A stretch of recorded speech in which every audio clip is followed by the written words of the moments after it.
watch it later. And yeah, and we'll just get started. But before we call the experts in, just a couple of words about why are we hosting a specific webinar on inclusive digitalization today.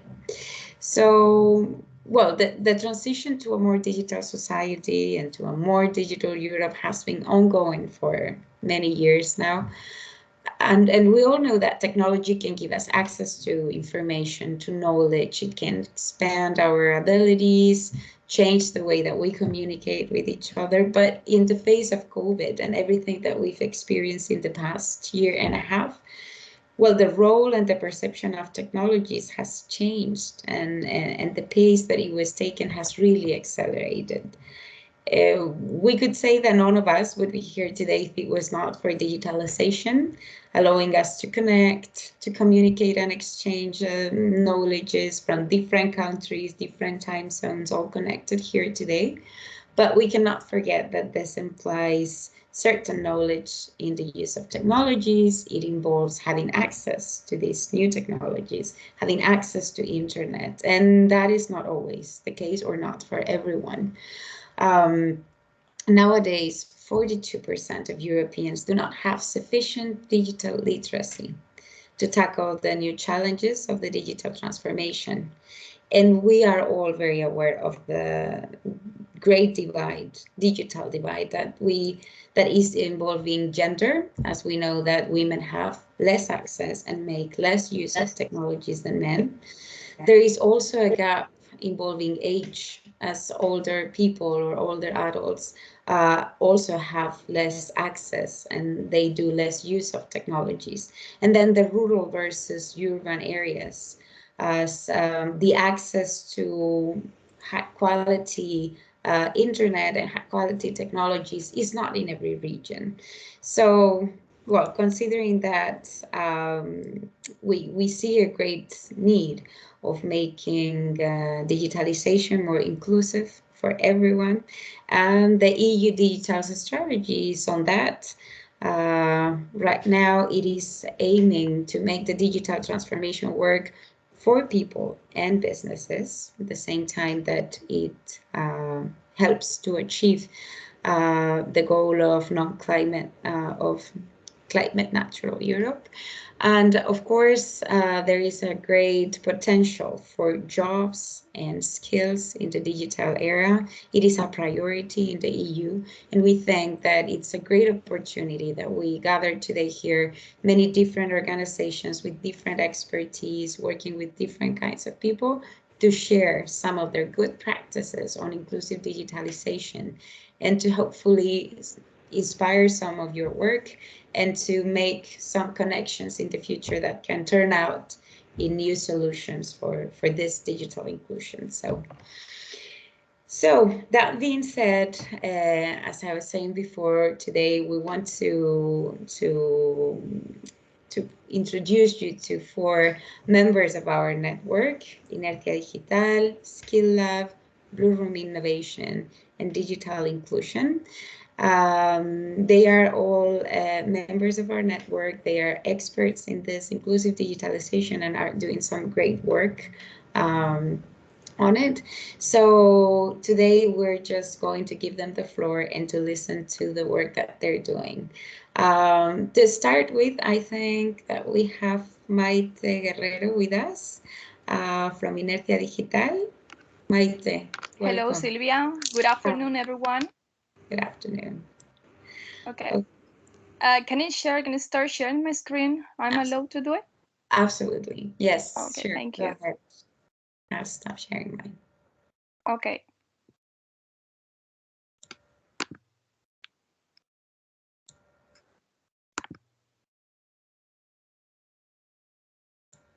Okay.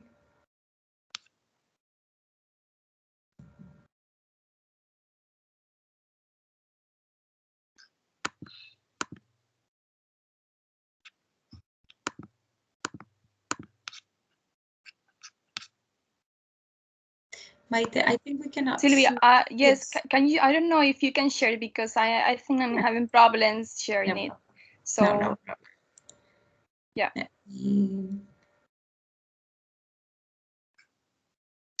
Okay. There we go. Okay, thank you so much. Well, first of all, good afternoon, everyone. It's a pleasure to be here with you all today. My name is Maite Guerrero. I'm coordinator of the innovation department at Inercia Digital. Inercia Digital is an Andalusian organization specializing in training in innovation in digital skills at an international level. We are a vet vocational training for employment center, which is officially accredited by our regional government. And our main area of specialization is the promotion of digital and entrepreneurial skills. Yes, you can the slide, Silvia. Thank you. Well, today I'm going to tell you about EFIVOS, okay? The European project EFIVOS promotes inclusive education and foster common values among young people by raising awareness and improving their digital skills. It does so by equipping disadvantaged young people with the necessary tool to take the media into their hands. The EFIVOS project focuses on the group of disadvantaged young people from migrant or minority communities, as their voice is often underrepresented in the media, and also migrant women, who are a group which is inside of this society even less visible. Okay. Well, the main response to these challenges is to train young people from migrant and ethnic minority groups in digital skills in cooperation with local youth from low socioeconomic backgrounds, increasing their media literacy and enabling them to run and manage their own digital media. In addition, the project has developed a method of training disadvantaged young people in digital media, and both professionals and young people have been trained to manage their own media.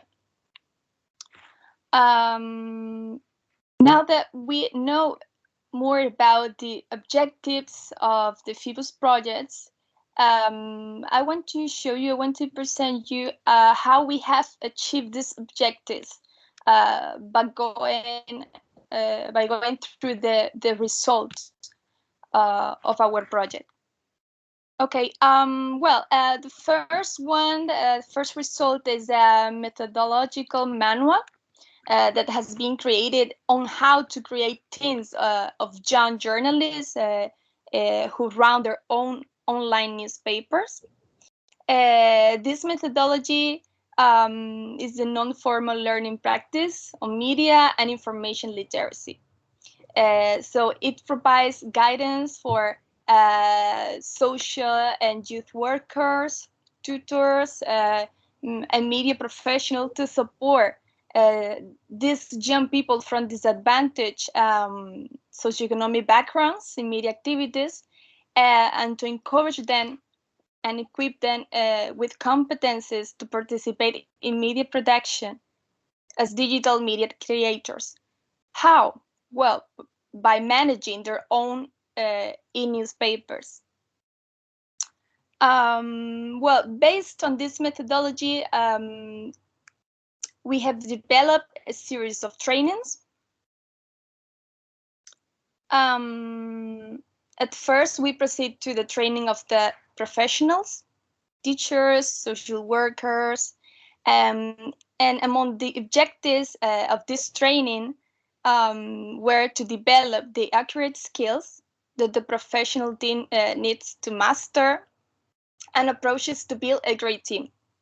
The second objective was to be aware of the role of the community and approaches to involve the community. Based on the methodology created by all the project partners, the course address points such as editorial management, content action, graphic design, etc. Furthermore, we train young people in disadvantaged context.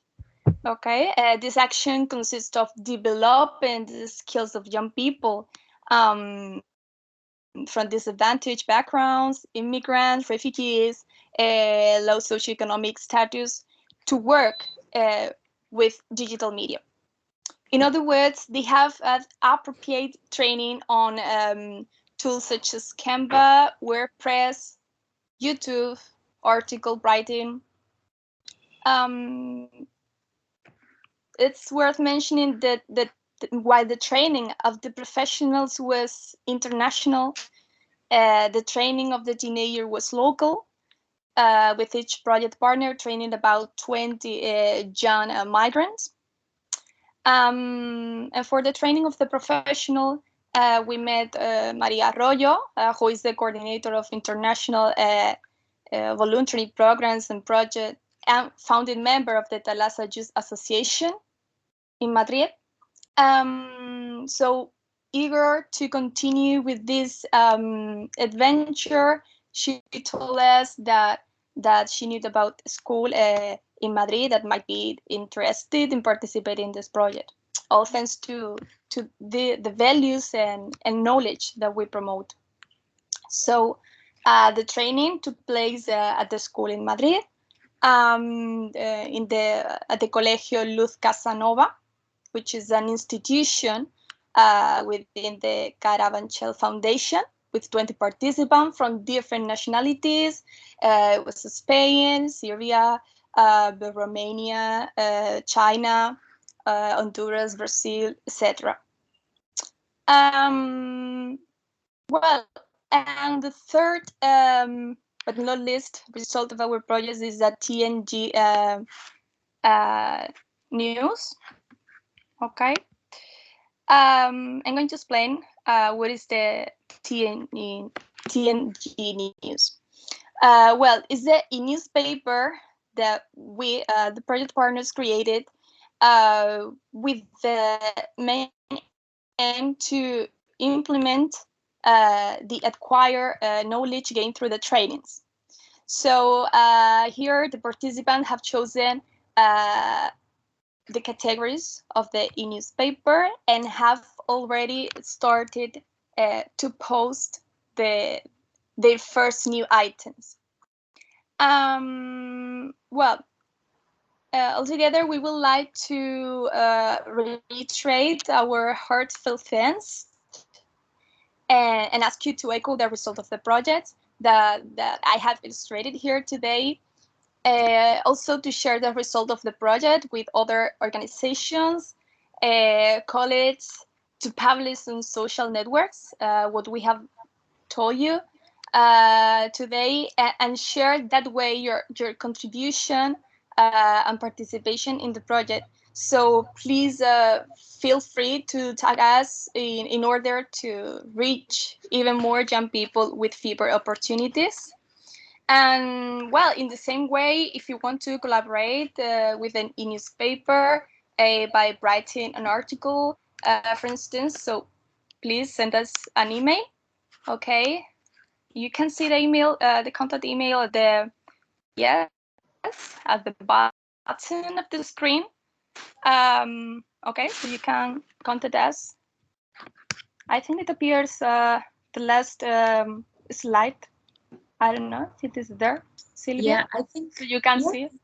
Yeah, I think, I don't know, am I sharing the right slide? Okay. I think I can see your contact. Anyway, I can share it on the chat if you consider appropriate. So anyone who wants to collaborate or want to contribute to the newspaper can send us an email. Okay. Sure. We will be sharing the slides of all the projects with everyone attending today. So they will have your contact for sure. I don't know if there is anyone who would like to ask you any question before we move on to the next practice. You can raise your hands and I'll just go through you if there is any. Yes, Ana. Ana Ribeiro has raised her Yes, hand. hello. Thank you, Ana. Thank you for the presentation. I have one curiosity. I'm also project manager in a company. We don't work so much with disadvantaged publics, not because we don't want to, but because sometimes it is difficult to reach these publics. So that is exactly my question. How was in Europe, was it easy to reach and to engage, I would not say the trainers or the social workers, but the beneficiaries themselves, the women migrants and these others beneficiaries? Did they adhere to the project, or did you have some challenges in that, and how did you manage this? Thank you. Thank you, Ana. Very good question. Okay, thank you so much for your question. First of all, well, as you have mentioned, it was not easy. It's a social group that sometimes is very difficult to focus on because it's difficult to find the appropriate things. But we have been supported by El Colegio in Madrid that they have mentioned before. So we have been very supported by them concerning the searching of these young people from different low socioeconomic and disadvantaged backgrounds. So that's why I've mentioned they had to be a strong support for us. The Talasa Association in Madrid. So yes, I don't know if this answered your question properly. Yes, thank you. You're welcome. I don't know if there is any other question, but well, me myself, I'm also curious about. So you're working with young people that's coming from vulnerable backgrounds or who are in a difficult situation at the moment.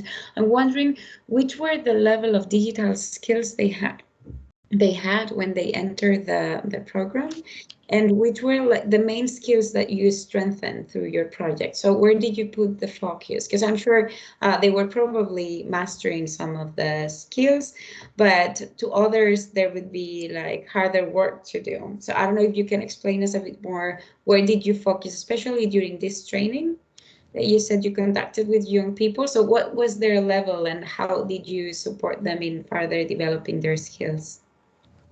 Okay. Well, first of all, it's important to mention that these young people coming from different disadvantaged backgrounds didn't have any skills, digital skills, we can say, okay, very, very low skills. So that's why we focus on, tools such as WordPress, Canva, journalistic skills such as writing, article writings, because what we wanted is that they develop basic skills that help them to manage their own media. Okay, so we are talking about basic digital skills that make them capable of run and manage their media. Okay. But very, very low skills. Very low skills. I'm sure that's a shared challenge with some of the other people like attending today, right? When we work with either young people or adults, how to manage that skill gap is something challenging. Thank you very much, Maite. Thank you. And well, I don't see any other hands raising, so I think we can move on to the next practice. And then if there are any further questions, we'll have open question and answer time at the end of all presentations. So we move into SkillLab, and we have Arthur with us today to tell us a little bit more about how they work and a very interesting tool that they have developed. Welcome, Arthur. Perfect. Thank you very much, Sylvia. Thank you, everybody who's present in this meeting. Thank you especially also for Alicia, who introduced me to the network, and for the whole European Network for Innovation and Inclusion team. Can you see my screen?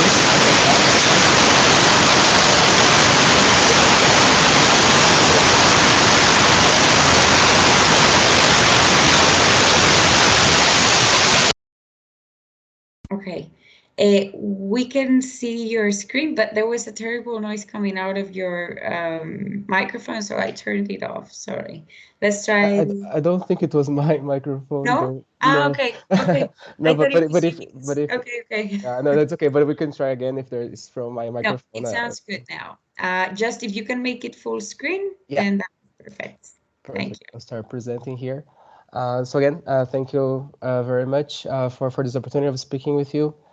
So we are from SkillLab. I'm Arthur Chiba. I take care of international projects at SkillLab. Here it's a bit of our website and our LinkedIn page. It's where we constantly update. Every week there's something new coming. And what are our key expertise areas is towards AI and machine learning.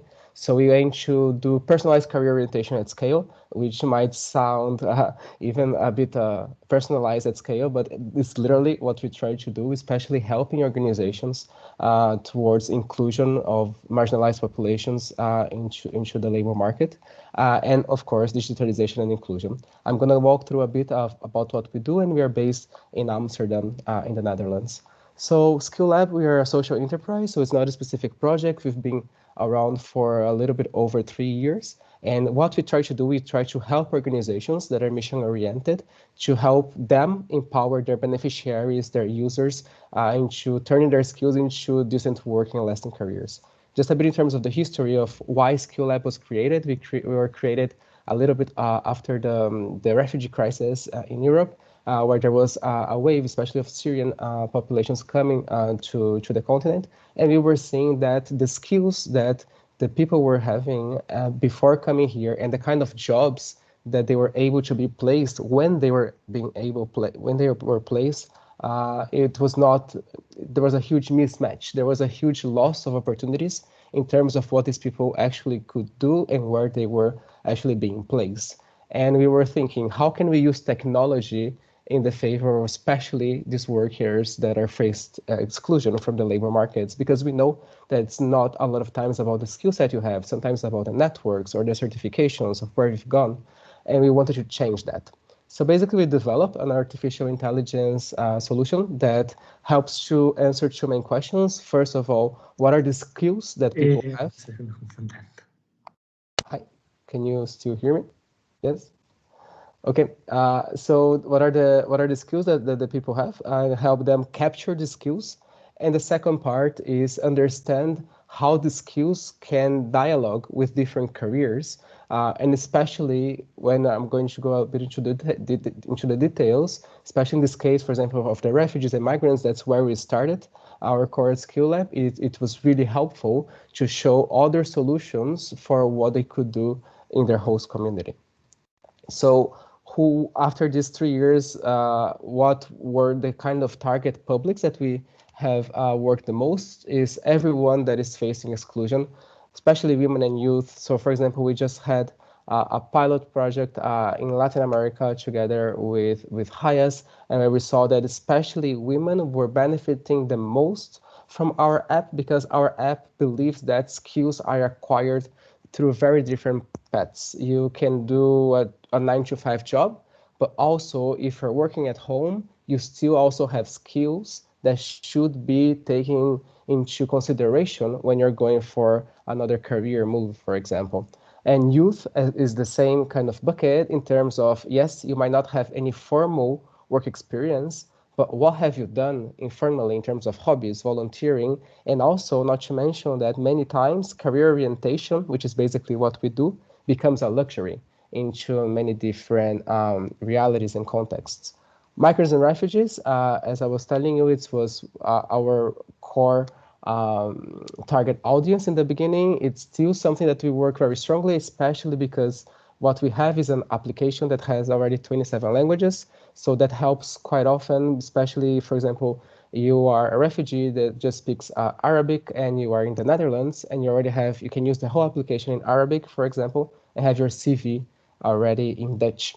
So that helps quite often. Manual laborers, a person with limited formal education, and displaced workers. We are having a lot of pilots, especially towards automation or people that, for example, prison leavers, and they are just being reinserted into the labor markets. So basically anyone that is marginalized from the current labor market dynamics are the ones that normally benefit the most from our application, where we try to be some sort of career GPS of what they can do next. So in a summary, what are the two main questions that we try to answer is, what are my skills and knowledge? So we use skill profiling as a base. We use a framework called ESCO that I believe some of you may be familiar with, that we try to link these 3,000 careers, 13,000 skills, and we have an algorithm that helps people to explore and basically be interviewed by the app in terms of what are the skills and knowledge that they acquired through different sorts of experiences, being job experiences, being educational experiences, or being the other kind of experiences that I always like to highlight, especially for the topic of inclusion, because yes, even though you're not formally doing something, you are dedicating a lot of time into those some skills and knowledge. And I believe here what caught most attention from our beneficiaries and users is even the process of discovering that, hey, I do have the skill, and the self-confidence boost and empowerment towards being able to, after, go for the second questions of how do my skills and knowledge relate to different careers, is that after seeing that, hey, I have this 150, 200, 350 skills, what can I do with those skills? So basically what I have, and where can I go next? Or even further, how can I play my career towards something that I'm aiming, and what are my steps to go there? So the idea here is to automatize that, this process of career orientation, and helping, especially the organizations, the caseworkers, the career counselors, with the qualitative part of steering the users and the beneficiaries towards better results for their careers. So how does it work? We have basically this is kind of the techie part. This is SkillLab. This is our back end. So we think in skills and not titles. So for us, it means nothing if you are a HR manager, or if you are a marketing assistant, or if you're a cashier. What matters for us is what skills have you acquired through this experience, job, education, or other kind of experience. And we try to first disaggregate it all. And we have the whole algorithm here, the recommendations, and even the filling process of how you capture those skills is towards making it as smooth as possible. And that's our first part. And in the second part, we aggregate it back into career orientations for the job seekers. So our product, so basically we are an app. It's a web progressive app, more technically speaking, so it works in any kind of device, mobile, desktop. So we have users that use it in a mobile phone. We have a lot of cases that we have a classroom kind of scenario where the trainer is teaching and the users are in the laptop. And basically our solution is most fitted and is designed to be embedded into the services of our partners. And even I saw here one of the speakers is going to be digital inclusion, which we're currently having a project with. And that's basically when we see the best value of the app after some recognition of prior learning project, or after a digital skills project, to be able to, okay, and what comes next in terms of employment and education, for example. And that's the app for the final user. And we also have the admin portal that is for the organizations that help especially with monitoring, evaluation, and impact. But not only that, the whole project management, the whole part of seeing how many skills are my beneficiaries, my users having, what are the top 10 skills that my users are having, what are the gaps that I can see, and how can that help with upskilling, reskilling design programs, either from my own organization or even from public policy level. So we have examples of working with major international organizations like the ILO, where we have some sort of different pilots happening in different organizations, and then we've been able to go back to the data and see, hey, possibly this is going to be a gap that we, as the implementers, the organizations that are working on the field, can help already proactively into helping fill this gap. So basically, here's how you can also do that, and you can search, filter, and even for the organizations that do direct employment, they can already take that forward into linking to vacancies, preparing people for interviews, and etc. Something else that I didn't show here, but it's very important, is the outcomes of the app. It's towards career orientation. So we have the part of filling your skills and the part of the career matches that you have. And something that is very helpful is that the user can generate already well-designed CVs that are optimized to go through the SEO machines that normally are the terror of the CV makers. In any languages and any type of CV, we have a lot of different customizations that can help. So also, this is something that helps the final user. So in a summary, what is our value proposition? We have 4 main points. We want to improve the visibility of the beneficiary skills and drive their confidence. And here, based on our experience, we work with thousands of users. We're already in 20-something countries. This is one of the things that our whole app and our whole strength is a lot towards human-centered design and how to go through this process of interviewing through AI, not be scary to the final user, and to show them that, hey, they do have the skills. And especially if this coupled with some projects, for example, from Inercia Digital, for example, and have this, after they do this whole, they learn the skills, and to be able to know what can do with the skills is very, very powerful.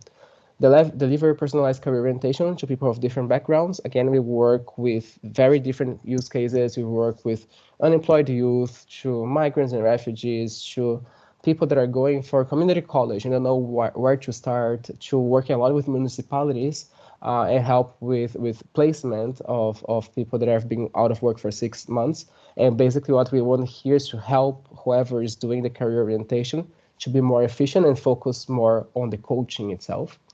Help beneficiaries find the right employment and training opportunities for them. We are working every day more for the app to be a bit more independent and have even courses that they can be linked to directly, or job opportunities, job vacancies already in the app. So this is something that is coming. And ideally, at the end of the day, improve employment outcomes for the beneficiaries with skill profiling in the short term, medium term, or the long term.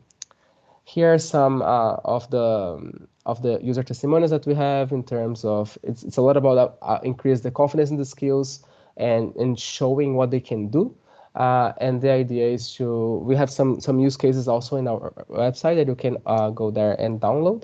And if I go to the summary that Sylvia gave me to answer the main questions. So the challenges we're trying to answer is helping access to the labor market. We know that it's very unequal, there's a lot of exclusion, and we want to help people turn their skills into career, and that should be the focus.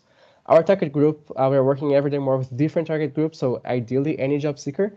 But again, the normally marginalized populations are the ones that have more value added using the tool. The methodology that we use artificial intelligence and machine learning for the recommendation algorithm in the interview process to disaggregate everything into skills. And then we use another AI, another machine learning to aggregate the skills into careers. On that, we also have many ready-to-use materials. There is the CV for the users. There are a lot of reports in terms of occupation matches. We're the top 50 occupations that someone can go to, and there are many PDFs that are generated and that ideally help the career counselors and to give a better coaching for their beneficiaries. And the results we have so far is towards expansion, and we have very successful pilots. The one that I was showing you from Hayas, when in terms of Europe, we are already into the 7 countries, Luxembourg with additional inclusion, Finland, the UK, Austria, Greece, the Netherlands, Czech Republic, 1,000 users and satisfied career counselors and case workers. And recently, I think something very important, I think especially for this target group, our features are with the user feedback and our process design.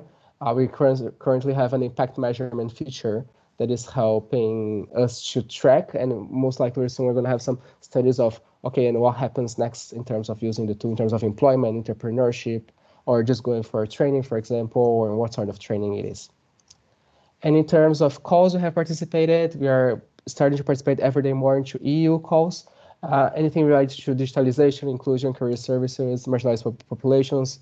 I just gave you the example of, we recently had a participated in a call with prison leavers from the UK.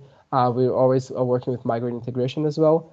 We normally work mostly with municipalities, NGOs and INGOs, and INGOs especially to the livelihoods and economic growth projects. And overall, with employment services intermediaries, being from the private sector or the public sector. And topics that we try to cover through EU calls is career orientation, services, digitalization, inclusion, and employment. And we're open to any kind of collaborations as well, also with public employment services, TVET, youth employment, CSR. And here's my email that you can reach out to. Wonderful. Thank you very much, Arthur. That's really, really interesting practice. I think you did a very good job to summarize it in such a short time, because it really has, like, it entails a lot. I don't know if there is any question. Please don't be shy. Raise your hands. I know that this, I mean, I have many questions that I wrote down. So if they if they don't go, I will. Okay, I think we have a couple. I saw Angel rose his hand. Angel Perez. Hello. Hi. Okay. Hello. I'm Angel. I work. I'm an innovation specialist at a disability organization, Inercia. We work with beneficiaries internationally in the UK and internationally. And one of our programs, the Innovation to Inclusion program, has been. We try to develop a similar tool, which I think it would have been great to find out that you existed before. But we've tried to do something kind of from scratch, or try to innovate. And I think at the time that I was looking for different solutions, or different partners for this, one of the things that I struggled the most finding was accessible solutions. So I wanted to ask to what extent have you thought about users with disabilities, and whether you have done any work with them? No, that's a great question. Thank you for your question, Ayhan.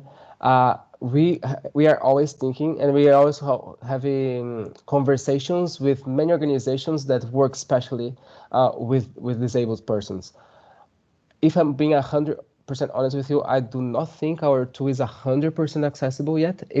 Here we're talking about different kinds of disabilities, but especially we do have some parts of the app that's a lot about tooltips, and we have to make sure that we go through the reader.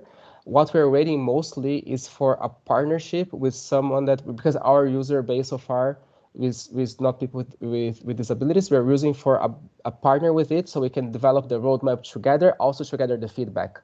So our stage, especially being 3 years, we're scaling up. We don't have a big data base of user with disability. We're just waiting for a partner to go and develop with us the roadmap for it. And I would love to connect later. We can have a call, and I think we can even have a product demo. You can take a look at it, see how is it going from your standpoint, and that will be great to hear your inputs as well. Yeah, definitely count on it. I'd love to have that chat. Perfect. Sure. We'll put you in touch after the webinar, so you can, of course, meet and further discuss this. Okay, and also Laura Leticia, she has her hands up. Laura? From Mexico. Good morning, everyone. Well, I want to ask you if you can please talk more about the project that you said in Latin America. Yes, please? For sure. No, for sure. In Latin America, we actually have different projects. I think the one that I was speaking about was especially towards migrant and refugee integration in Peru, Panama, and Ecuador with HIAS, the Hebrew Immigrant Act Society, if I'm not mistaken. And we're still working with them. And basically, HIAS was taking refugees and migrants and having them into this different tracks kind of project. So it was a lot about skilling them for entrepreneurship, employment, or education itself. And they were using our tool at the very beginning of it to see what were the career interests of the different beneficiaries, and to be able to design the best cohorts and the best kind of follow-ups with them. We have a lot of material on HIAS on our website, and also some user testimonials there. But it was basically it was kind of a broad scope towards the employment, entrepreneurship, and education, and using our tool as some sort of like sorting filter of how can these users have the best follow-up and be better integrated into the host communities. Excellent. Thank you very much. I wanted, my last question is, it has a cost? Yes, so we work in the, it's based on licenses, and number of licenses and the volume that we have, because we are a software company at the end of the day. Yes. But we are very used, especially with NGOs and INGOs, to apply for funds together, to go for calls together. How can we co-write, and SkillLab being part of the project implementation. So this is something that we do quite often as well in the NGO space. Excellent. Congratulations. Thank you very much. No, thank you, Laura. Wonderful. Okay. I don't see any other hands. Thank you very much, Arthur. It has been a really interesting practice, and I think it rose lots of interest and lots of questions as well. But well, that's the reason why we encouraged you to later answer the short survey that we will send you, so that we can put you in touch in case that you're interested in collaborating with any of the organizations presenting today. Thank you, Arthur. Oh, it was thank you. Very thank interesting. You very much. And okay, so we move on to the next practice, with which we're going back to Spain again with Blue Room Innovation. And I think that for that we have Paula with us. Yes. Okay. Good afternoon. Good afternoon, Denisa. You hear me well? Yes. Do you want to share your screen, or do you prefer me to do so? I can share the screen. Okay. So thank you for the invitation. Thank you the rest of the people being here. In the afternoon is always getting like everyone is more tired now, and there are still things to do. So appreciate your presence. Just give me a second to see where I am.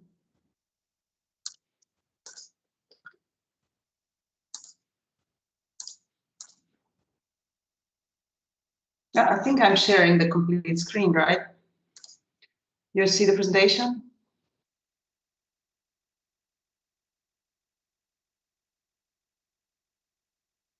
Okay. Yes. Yeah. Now we can see the presentation, but it's not in presentation mode.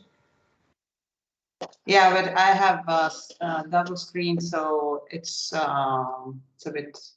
Okay, that's good. It's I think it can work out like this. Thanks. Sorry. Yeah, but I think it's not too much text, so it's quite visible. Well, I'm from Blue Room Innovation. We are the technology partners to different projects which are looking for ways on how to use and adopt the new technologies in order to achieve the different sustainability goals. And between the different sustainability goals, we know as well that it's education and social inclusion beyond other things. Actually, we dedicate way more to topics of related to recycling and traceability of waste using blockchain. So this is, let's say, what we do mostly. But here today we are here to present you the project called the Missing Entrepreneurs. The Missing Entrepreneurs is a European project, is Erasmus Plus project financed by the European Commission. And here we are not really looking for the missing entrepreneurs in the sense that they are not there, but looking on many which are already there or which play with the idea to set up a business, but not being sure which could be the right digital tools to use being an entrepreneur. So we are partners from France, Maris, Bloom Innovation from Spain, Absolut from Portugal, Tiberata from Austria, and Center for Social Innovation from Cyprus. With different skills, you see we are more the technological partner here, as well as Amaris, and the other three, let's say, are the more dedicated to social inclusion in general, and so we make the good match. In order to find this way on how to include, I think this is a social challenge in general for all of us. No, that the technology is really developing rapidly. There is a lot to use. There are many things out there. Somehow everyone is missing some digital skills. Even being an IT professional, because it is the technological development is fast, as I said. But we are looking here, you will see on a different challenge. So through this adoption of digital tools, the expectation is that we improve at the end the development of digital entrepreneurship skills. And here we are focused on more vulnerable and underrepresented population, which well, we miss in the digital entrepreneurship world. So that's let's say the basic concept presentation. Where does this everything comes from? There, I don't know if you know this one, but the OECD issues every year a very interesting report, which is called The Missing Entrepreneurs, Policies for Inclusive Entrepreneurship, in which they study the different target groups, the difficulties they face when creating digital businesses and when adopting digital technologies in order to improve their businesses. For different processes, for sales, for marketing, for accountability, whatever. So this is what they are looking at, and the project is based on the challenges which this report, this OECD report, The Missing Entrepreneurs, actually presents. So we are here answering not only, let's say, on the European program, but this report. I'm sorry. Our target groups, as mentioned before, are vulnerable groups, and here we see the four of them: women, immigrants, youth, and senior population. As you will probably think right now, well, the target groups are quite wide. Yes, that is right, but it's not so much the focus of the project to go to a specific one and solve, let's say, like the challenges and problems of specific target groups, but really to make a place, a platform to upscale or to skill the different people who might have a business or be interested in having a business and don't know what are the best digital tools to use. We are, regarding the maturity level, our project is still in an early stage of development, but I think it's good to present it so that you can follow up in the following months on our achievements. In the beginning of the project, well, this is already done. We have made a comprehensive framework of different digital skill gaps of the four different target groups in the representing countries. We mapped, let's say, the main challenges regarding the skills. And in this moment, we are preparing the training courses and the workshops, as well as the digital platform, which will collect all of the training courses and workshop materials, and also foresee the way on how to recommend let's say the more suitable content to the different target groups we expect to use the training and the platform. So in this moment, as I told you, we are still in the early stage, preparing for the core output of the project, which is the training and the platform. This part is already done. Let's say the part of an analysis and studying and understanding the needs of the target groups, and the idea is to end up with a European Academy on Inclusive Digital Entrepreneurship. I hope we will get there. That is, let's say, the final idea, the final result we would like to obtain in this project. And on the way to enhance the digital and entrepreneurial skills of the already mentioned target groups we have envisioned in this project. So this is all for now. What we have prepared is answers on this regarding the questions. So in which course we have been we participated, but I'm not sure that this is so important in this moment to talk about this. It's maybe better to stay by the projects. But if you want me to talk about this, it's not a problem. I mean, we work with a range of different entities. We have always been very interconnected in our region and in Europe, especially, and participated in a variety of programs funded by the Commission, and not only. Also, we work very much with private companies. Okay, thank you, Denisa. Thanks a lot for your presentation. Let's give it a couple of minutes for a question.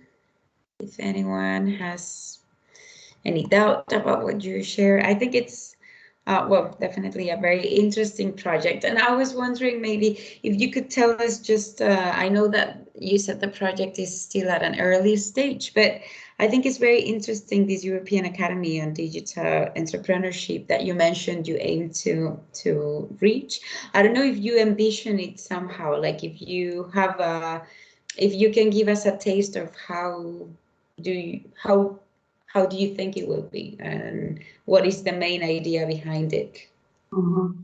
Well, that's a part of the sustainability plan, of course, because what we would like to happen is to make the work now with the 2 years, set up the platform, create the content, adapt the existing content relevant for the future and current entrepreneurs, and then let it die. On our way of this building the platform, what I think is really important for us is to connect with the already existing initiatives and projects, because there are quite many out there. I mean, we are constantly looking as well on what other people do as well. There are many training platforms, as you know, for digital tools, there's so much out there. So what we are looking at, actually, we don't want to, and it's also not the objective of the project, to create completely new content and completely new materials. The idea is that to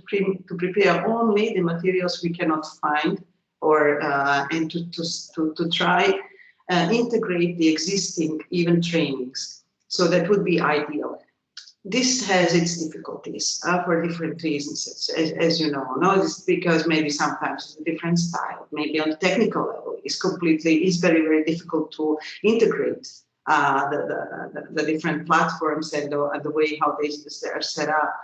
So there are quite many challenges we are looking at right now. But as well, we see quite many platforms which are really well prepared, and I think that this academy final idea is really to find a way on how to integrate the different providers and make a bit like a platform of the platforms, not even having let's say the ambition to be this platform of the platform, but maybe somehow someone who is in this in pushing the integration. Whoever will be let's say the face to be promoted, I think that's not so important right now. But to collect and not reinvent constantly the wheel, which is at the end is to just lose resources and better to use them for the things we don't have.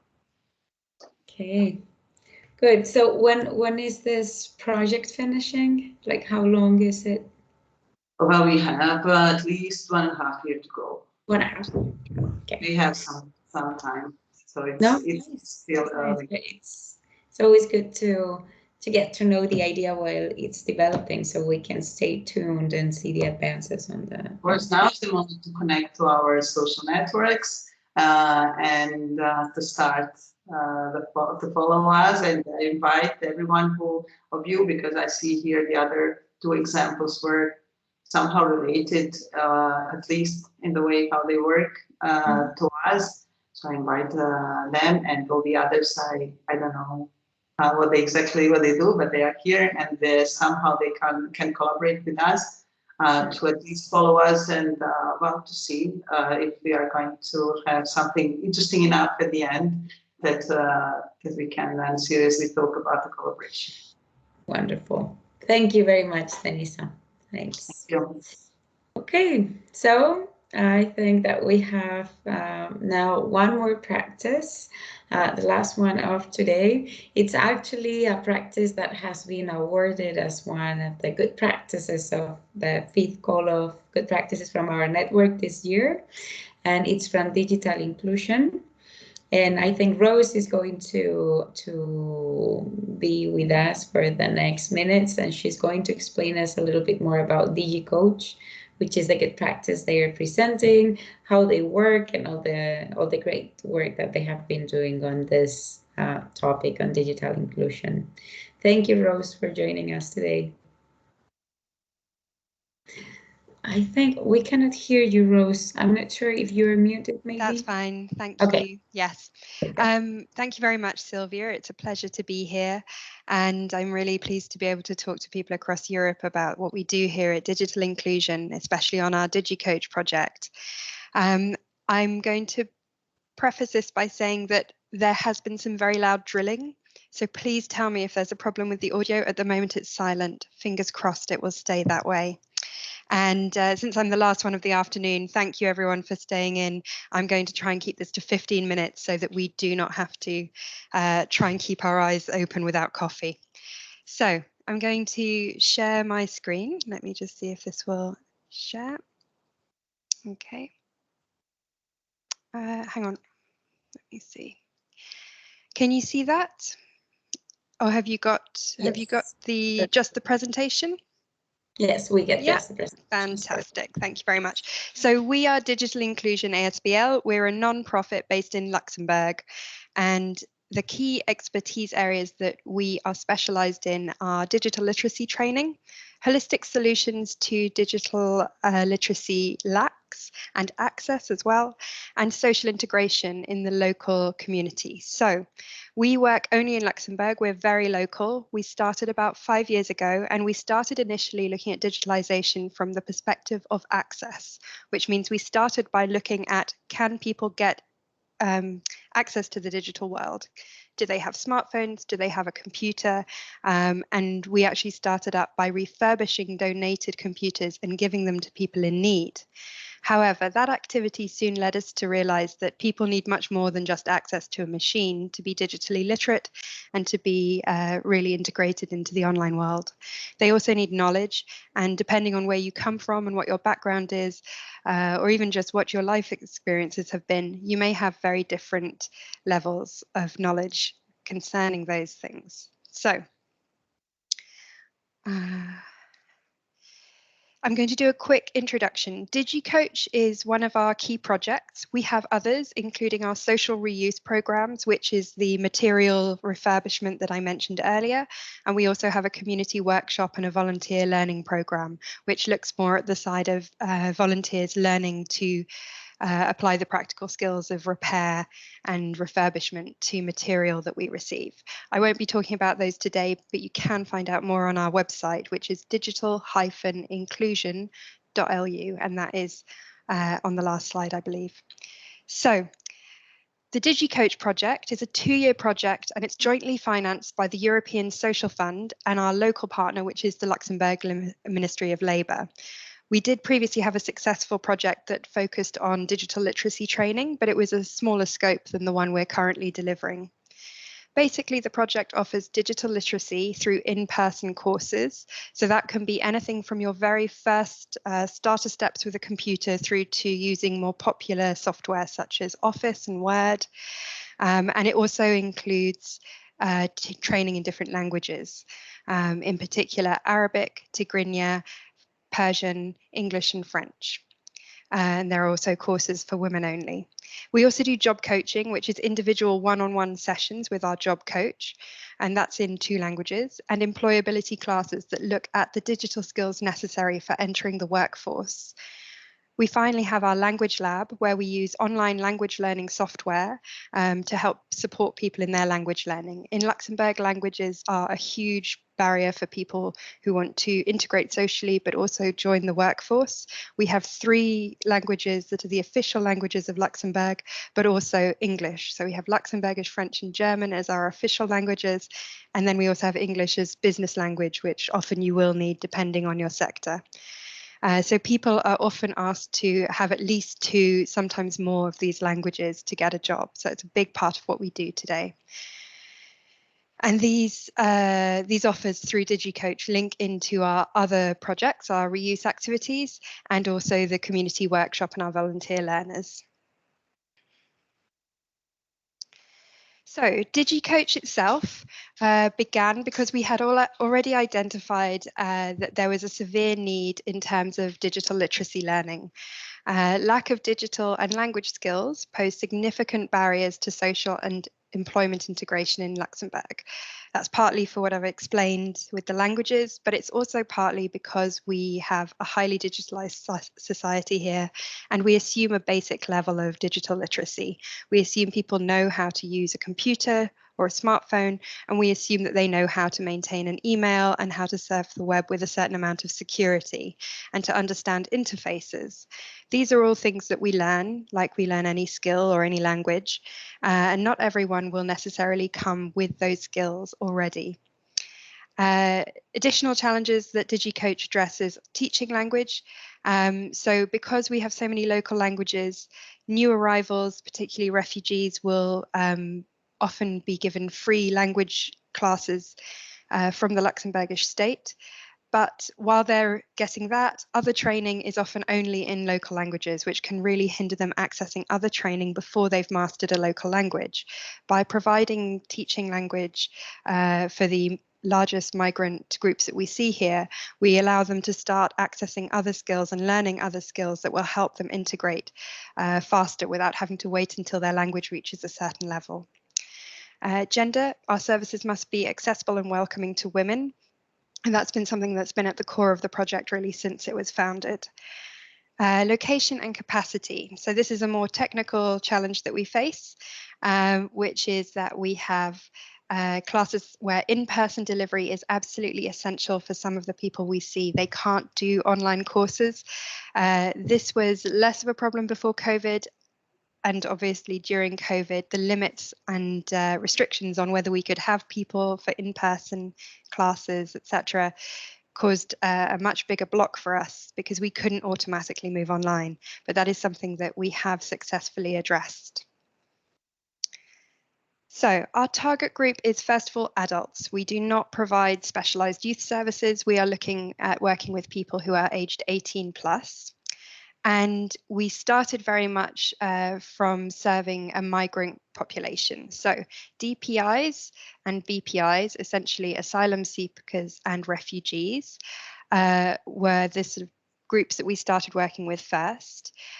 Some come from backgrounds where digital access is very rare. So they may not have interacted with a computer. Most of them have come into contact with smartphones because they're portable and you can use them while you travel. But computer access is not guaranteed, and therefore the knowledge about everything from using a mouse to interfaces to the idea that an email should be something steady throughout your life, that you should have one that you use for a long period rather than multiple ones you use. All of this can be new information to some people, and we really try to address those in our sort of beginner courses. We also support the unemployed, especially those who are 45 years and older. So older people who have been out of the labour market for extended periods and who, for whatever reason, have not acquired the expected level of digital literacy to easily rejoin it. This is particularly relevant now, as the period during COVID-19 has made it really apparent that you need to be able to use basic technology as part of your job. Teleworking, a bunch of stuff has moved online. All of these things require a certain amount of digital literacy and confidence. And gender. So again, while not a defining attribute of the target group, we do aim for gender parity. Women with family responsibilities make up a significant portion of the people we help, and that is something that's really important to us. We've worked very hard to try and achieve gender parity, not just among our staff, but also among our beneficiaries. So the methodology for DigiCoach.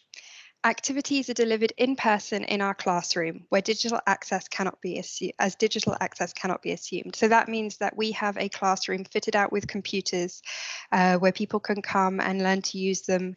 And we have the system set up so that our teachers can share things with people. We also make sure this means that people get to use the computer if they have requested a computer from our free distribution service. So we have a distribution service where people can ask for a free secondhand refurbished computer. They do have to provide eligibility criteria, but while they are waiting for that distribution, they can also come to our classes and learn how they will be using that computer, which can greatly aid integration on all sorts of levels. We hire our trainers from among the target groups that we work with, which ensures not only a common language with those who are maybe not currently using local languages, but it also means that they have lived experience of the context that the beneficiaries are living through. Many of our trainers come from a refugee background, and they have experienced what it's like to be a refugee in Luxembourg, which means that they are very well placed to know what the needs are for the group of people we're helping, but also to know what sort of services they're going to need to access online, whether it's the automatic banking set up for people who are seeking asylum, whether it's how to access health or administrative tasks.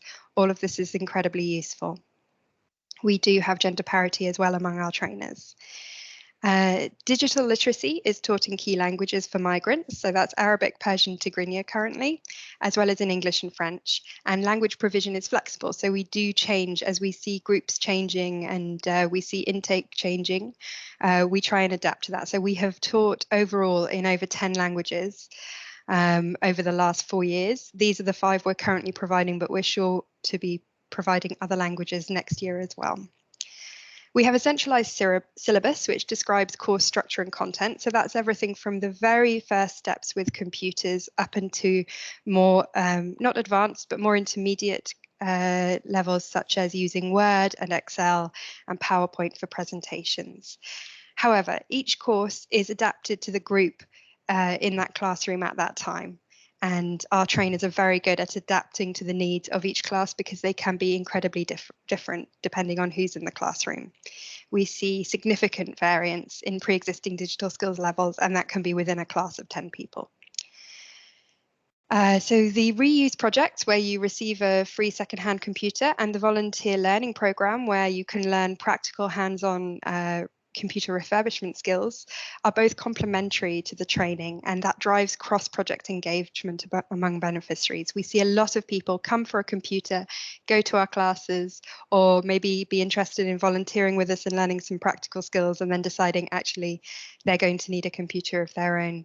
And our promotion is multilingual, so we also share information on our services in all the languages we teach in. We collect demographic data and we log it in line with GDPR, and we use this to discern trends among target group engagement. So that's how we remain that flexibility, and we know how to promote and where to promote. The results are still coming in. So we've been active now for 18 months. As you can imagine, the first year was a bit strange for us because we had come with a plan based on our previous 2 years of experience. We knew we had good provision, we had a great classroom to offer, we had a good capacity, and then COVID hit. So as I'm sure many of you have experienced, that really changed the games in lots of ways.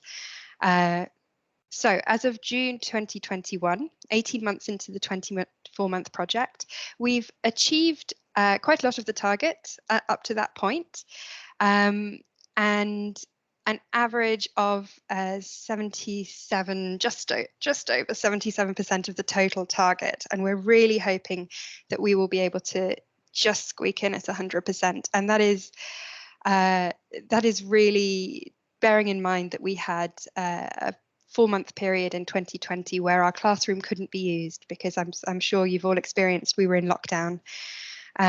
So we have really made up for that inability to be in the classroom in the months since then. So we had intensive classes in the summer.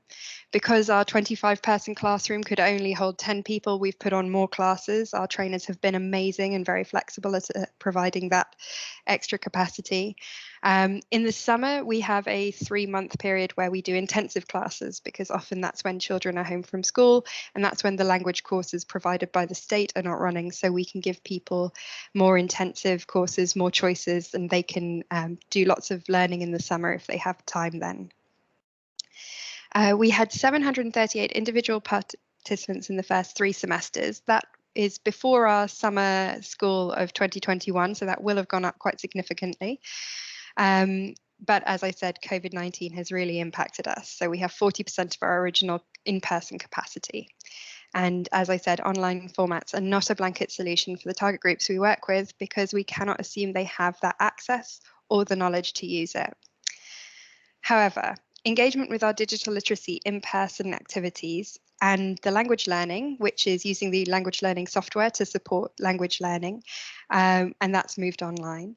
These are both really high. We've seen a huge uptake. People love these classes. People really want this knowledge and they are engaging at really high rates for it, which is wonderful to see because it means we're doing the right thing.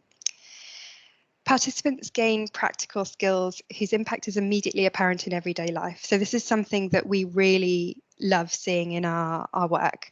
We see that people immediately are learning skills to keep themselves safe online, to access the internet, to access software that can help them.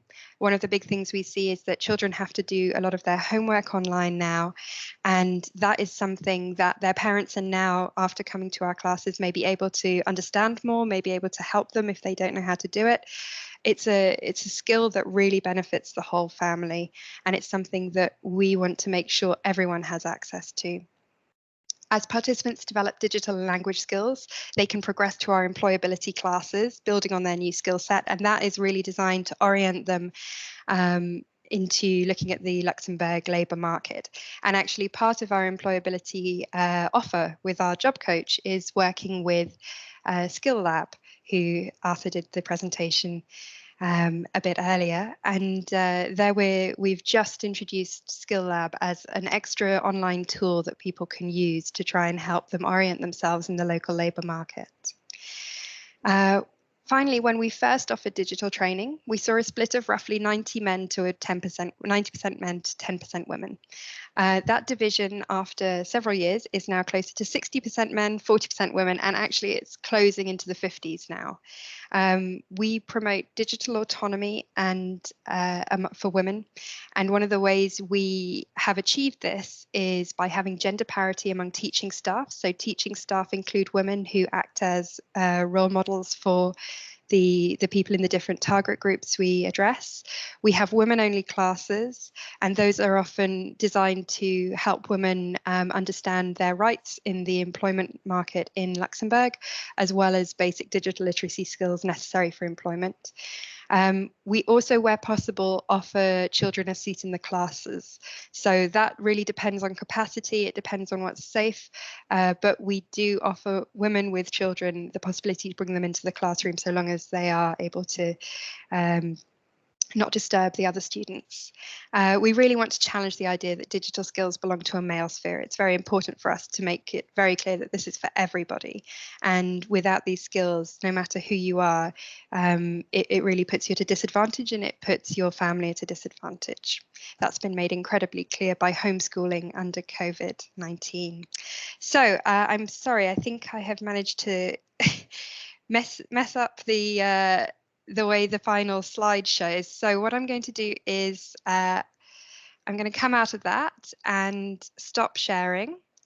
And if you would like to share that for me, Sylvia, that would be wonderful, because then people can actually see our details.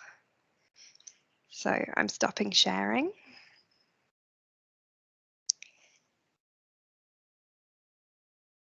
Thank you so much, Sylvia. That's very kind.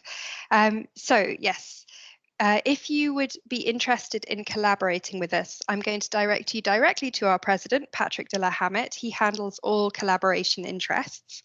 So you have his email there, and you'd be very welcome to email him with collaboration if you're interested. Please do remember we do only work locally in Luxembourg at the moment, but there are pieces that we link to on our website about how this could be adapted as a model in other places, and would be happy to talk to you if you have any questions now, of course.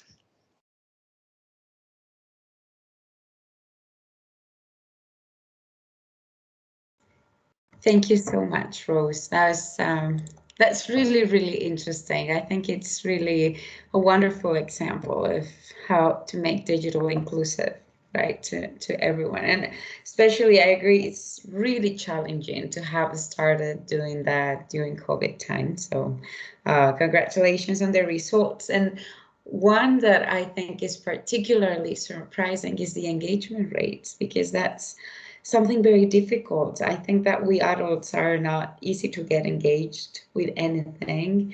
And probably I think that something that might help that a lot is having so the trainers or the coaches belonging to the groups of the people that's participating in the trainings, because probably like the language, the shared culture and all that helps a lot. So for me, it's the first time that I see that being done, and I think it's really, well, a really interesting thing. Wonderful. Well, I don't want to take any more time, because I'm not sure if there is anyone besides me who has any question, anything that they would like to discuss. We still have 5 minutes until 4:30. Otherwise, as I was, Anna? Yes. Sorry. Just a small question. Hi, congratulations for the very nice initiative. I'm wondering about the future, so sustainability, because you have this funded project. I assume that you definitely would like to continue with this initiative. So do you have plans to continue the project or some of the training bits?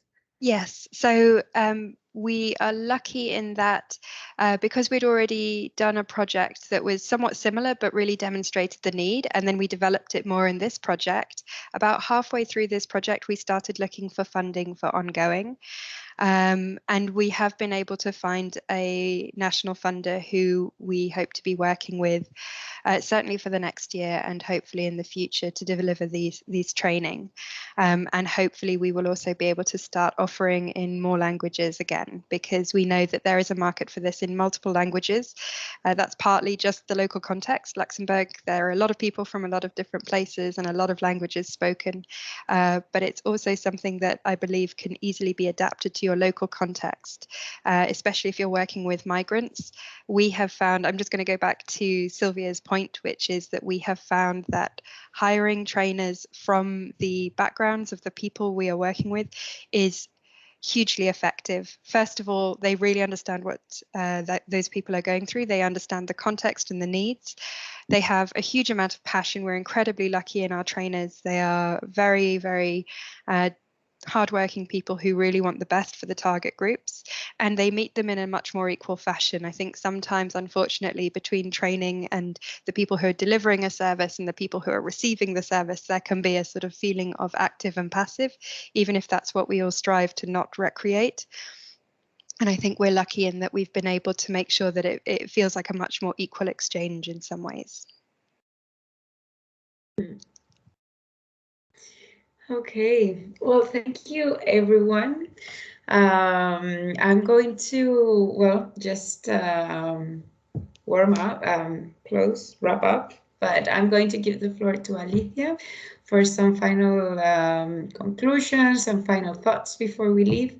And well, just again, thank you, everyone. And remember that next Tuesday, we'll have another webinar. In this case, we'll be discussing good practices on gender inclusion. So hopefully you will all be able to join us. Yeah, Alicia. Yes, well, just to thank you very much for your time, for your generosity for sharing your good practices, your projects. We don't want to leave them in the box. We would like you to share and to share with the rest of the members of the network, of course, and other organizations. We want the European network to be a space for innovation, and we think that in these spaces is where the innovation arises, no? When you are listening other people working in the same field as you, and we can identify some common points in our work, but also complementary works and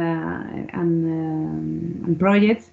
And well, we would like you to take advantage of this and to contact the other organizations freely. For that, Silvia will send you this evaluation form. Just to put you in contact is our willingness to put you in contact and to generate new projects and new innovations in this field, no? Which is really necessary. So that's it from my part and from the part of the European network. Happy to see you. Almost 32 participants. It was very good. So thank you, everyone, for being here. Thank you. See you next Tuesday. See you. Bye-bye. Bye. Thank you.